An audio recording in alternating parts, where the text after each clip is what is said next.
اللہ تعالیٰ جل شانہ نے ہمارے علماء کو یہ توفیق نصیب فرمائی کہ وہ پوری قوت کے ساتھ ان کے مقابلے کے اندر نکلے. پیر سیدنا مہر علی شاہ رحمت اللہ تعالیٰ آپ حرمین طیبین حاضر ہوئے تو حضور علیہ السلام کی خواب میں زیارت نصیب ہوئی اور آقا کریم نے فرمایا مہر علی تم یہاں آئے ہو، قادیان کا دجال تعویلات فاسدہ کی کینچی سے میری شریعت کو کاٹ رہا ہے. تو حضرت پیر مہر علی شاہ رحمت اللہ تعالی علیہ پھر وہاں سے واپس آئے اور اس دجال کے خلاف 2 کتابیں لکھی جن کا آج تک جواب نہیں ہو سکا. 2 کتابیں لکھی، اس سے جواب تو نہ ہو سکا، لیکن پیر مہر علی شاہ کو اس نے چیلنج کر دیا کہ آپ میرے ساتھ مناظرہ کریں، اور خود جگہ مقرر کر دی لاہور کی بادشاہی مسجد، اور خود ہی شرائط مناظرہ طے کر لی اور کہا کہ آپ کے ہاتھ میں بھی کاغذ قلم ہوگا، میرے ہاتھ میں بھی کاغذ قلم ہوگا، ہم تفسیر لکھیں گے، علماء کی جیوری بیٹھے گی، جس کی تفسیر اچھی ہوئی وہ سچا ہوگا. یہ تو کوئی بات نہیں تھی، لیکن پیر صاحب نے کہا ٹھیک ہے آ جاؤ. پیر صاحب پھر گولڑا سے چلے اور لاہور پہنچے. یہاں ایک اور بات میں بتاتا جاؤں، جب پیر صاحب وہاں سے آئے تو اکیلے نہیں آئے، علاقہ بھر کے علماء کو ساتھ لیا. پیران عظام کو کہا آؤ چلے لاہور، ایک دجال کا مقابلہ کرنے جانا ہے. ایک پیر صاحب کو پیغام بھیجا تو انہوں نے کہا پیر صاحب ہم پیر لوگ ہیں، چھوڑو آپ کس کام میں پڑ گئے ہیں، ہمارا کام کیا جو ہے وہ ان امور سے. تو پیر صاحب نے جو جواب بھیجا وہ تاریخ کے ریکارڈ پہ ہے. فرمانے لگے پیر صاحب یہ پیری نہ ہوئی، یہ بغیرتی ہوئی. ختم نبوت پہ ڈاکہ پڑ رہا ہو اور ہم پیری کی بکل مار کے بیٹھے رہیں. پیر صاحب وہاں سے چلے اور لاہور پہنچے. مرزا دجال کو نہیں آنا تھا، نہ آیا، اور اس نے بہانہ یہ بنایا کہ پیر صاحب کے ساتھ سرحد کے پٹھان آئے ہیں اور وہ مجھے مار دیں گے، اس لیے میں لاہور نہیں گیا. پیر صاحب پھر گئے اور آپ جشن فتح کا منایا.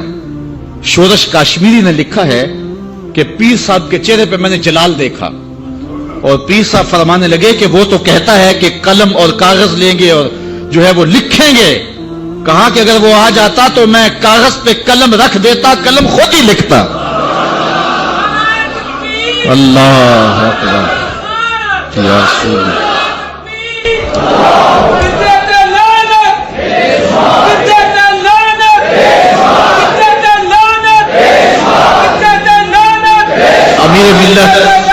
امیر ملت پیر سید جماعت علی شاہ رحمت اللہ تعالی علیہ، آپ نے فرمایا ان قریب ذلیل ہو کے مرے گا. پھر جہاں مرا آپ کو پتا ہے، گندگی میں لتھڑا ہوا تھا، تڑپتا ہوا مرا.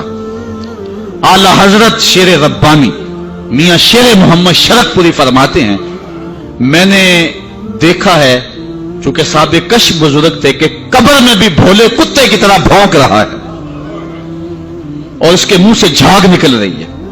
ذلیل و رسوا ہے قبر میں بھی، جب تک رہا ذلیل و رسوا رہا.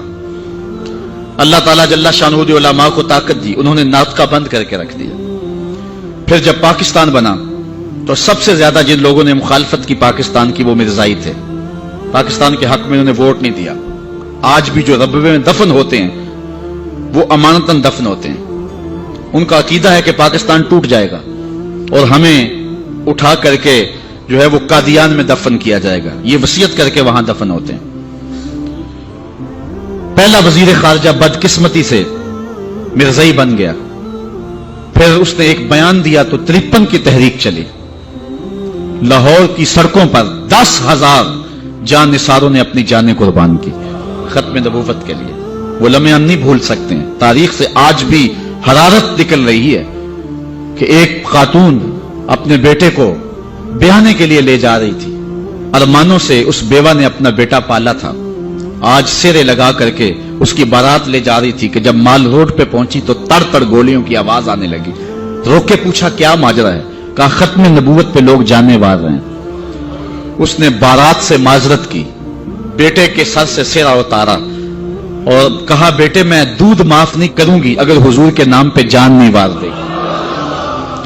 تجھے میں شہادت کا دولہا بنانا چاہتی ہوں. اچھا جب وہ زخموں سے چور ہو کے گرا، دور ماں کھڑی منظر دیکھ رہی تھی. اس نے ماں کو پکار کے کہا امی بھاگ کے آ، دیکھ کہ میری پشت پہ کوئی گولی تو نہیں لگی،